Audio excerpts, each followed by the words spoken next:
প্রাক বাজেট আলোচনায় এবার তৈরি পোশাক খাতের শীর্ষস্থানীয় ৯টি সংগঠনের সঙ্গে জাতীয় রাজস্ব বোর্ড। আলোচনায় উঠে আসে গত জুলাই থেকে ফেব্রুয়ারির ৮ মাসে রপ্তানি আয় কমেছে ৩.৭৩%, বেড়েছে উৎপাদন ব্যয়। এ বাস্তবতায় তৈরি পোশাক শিল্পের সক্ষমতা বাড়াতে নগদ প্রণোদনার উপর ১০% হারে আয়কর অব্যাহতি চায় বিজিএমইএ। সেই সঙ্গে রপ্তানির বিপরীতে উৎসে কর ১% থেকে কমিয়ে ০.৬৫% করারও প্রস্তাব আসে। যাতে করে ট্র্যাক করতে পারবেন যে আমরা কত ডলারের কত ডজন আমরা সাবকন্ট্রাক্টিং করলাম আর কত নিজে কাজ করলাম। তো আমি সবসময় বলি যে খয়রাতের উপর আবার 10% এটা তো খয়রাত, আমরা চলতে পারতেছি না দেখে আপনারা দিচ্ছেন সরকার।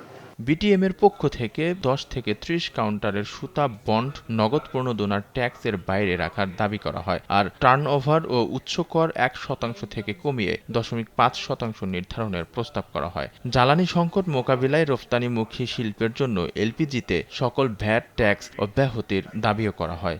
আমার যখন ২ ঘন্টা ৩ ঘন্টা লোডশেডিং হয়, এই লোডশেডিং টাইমে পুরাটাই আমাকে সোলার সিস্টেমে আমাকে চালাইতে হবে। ১০০ থেকে ১৫০% পর্যন্ত ভ্যাট ট্যাক্স বিভিন্ন রকম দিতে হচ্ছে, যা আপনার customs duty, regular duty, supplementary duty, VAT duty, advance income tax, advance trade tax.